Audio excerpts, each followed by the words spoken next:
வணக்கம். நாலடியார் பாடல் எண் 112. தக்காரும் தக்கவர் அல்லாரும் தண்ணீர்மை எக்காலும் குன்றல் இலராவர் அக்காரம் யாவரே தின்னினும் கையாதாம் கைக்குமாம் தேவரே தின்னினும் வேம்பு.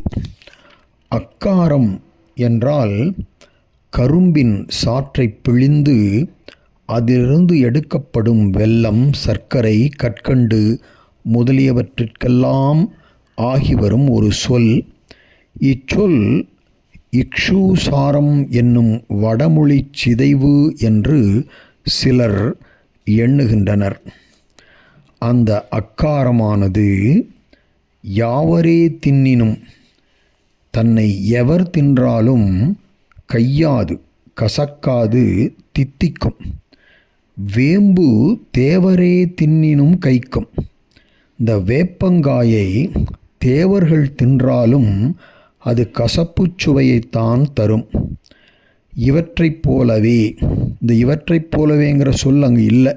அதனால் இந்த பாடல் எடுத்துக்காட்டு உவமை அணி.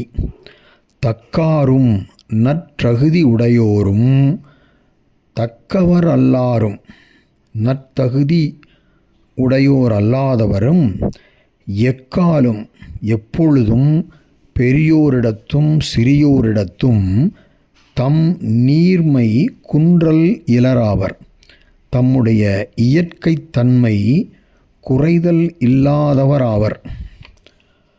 அதாவது நற்குணமுடைய பெரியோர் எவரிடத்திலும் தங்கள் உயர்ந்த குணத்தையே காட்டுவர்.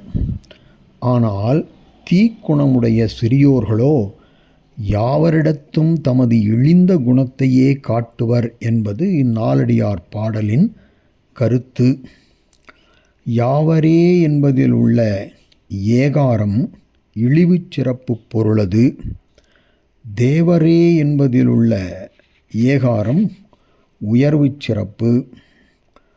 ஆம் என்று வரும் 2 இடங்களிலும் அது அசைகள்.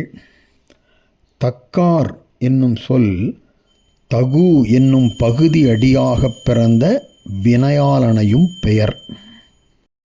எண்ணெயுடன் தண்ணீரை எப்படித்தான் கலந்தாலும் இரண்டும் ஒன்று சேராதடி முத்தம்மா, இயற்கை குணம் மாறாதடி என்று பாடிய கண்ணதாசன் வரிகளும் நம் நினைவுக்கு வருகிறது அல்லவா?